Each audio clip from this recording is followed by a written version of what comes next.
Hi friends, welcome back to Dr. HR. HR department and more specifically CHROs are held accountable as far as hiring of executive members in an organization is concerned. I strongly believe there are three things that needs to be kept in your mind while hiring executive members. Number one, the job fit. Number two, the culture fit. Number three, the desire or motivation of an incumbent for a specific job. Now let me explain you what it means. Job fit is all about understanding the various competencies required for a specific job, and you can do that through an extensive job analysis study. And you need to also ask a question to yourself as a hiring manager, what good looks like in terms of KRAs, and as against that, where is that candidate? Number two, when I say value fit is all about ascertaining an individual's non-negotiable value system with that of an organization. For example, suppose as an organization you have values like high performance, meritocracy, passion for excellence.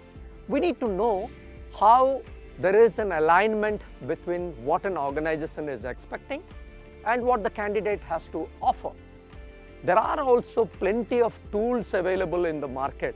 For example, Thomas profiling, Enneagram, FIRO-B, 16PF, etc., etc.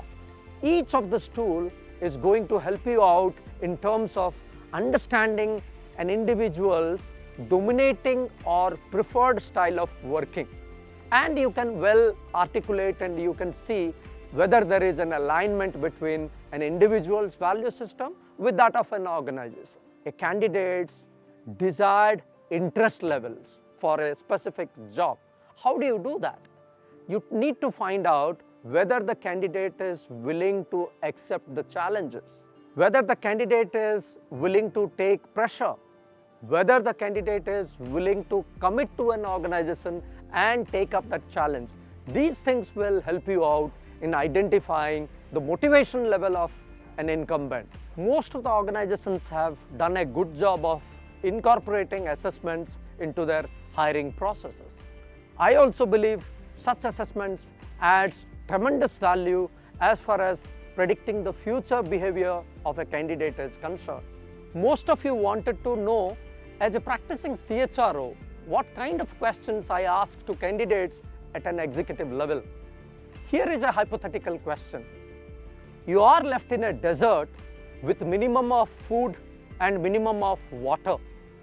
The food and water that you have is not sufficient even for half a day in a normal scenario.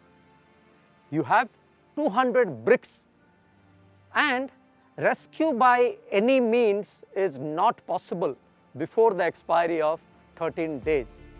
Meaning, come what may, you cannot think of getting out of the situation before the 14th date. On 14th date, people will come and will rescue you. But just wait a second. Let me bring a twist in the tale.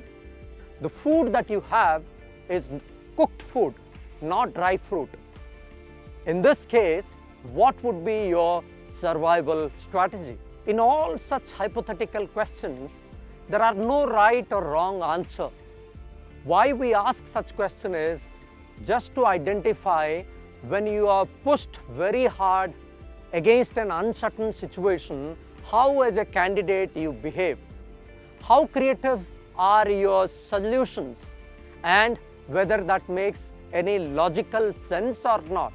Whether your solutions are practically implementable or not. These are something that we keep in the back of our mind. Please let me know in the comment section what you feel about this hypothetical question and what would be your response. Thank you so much.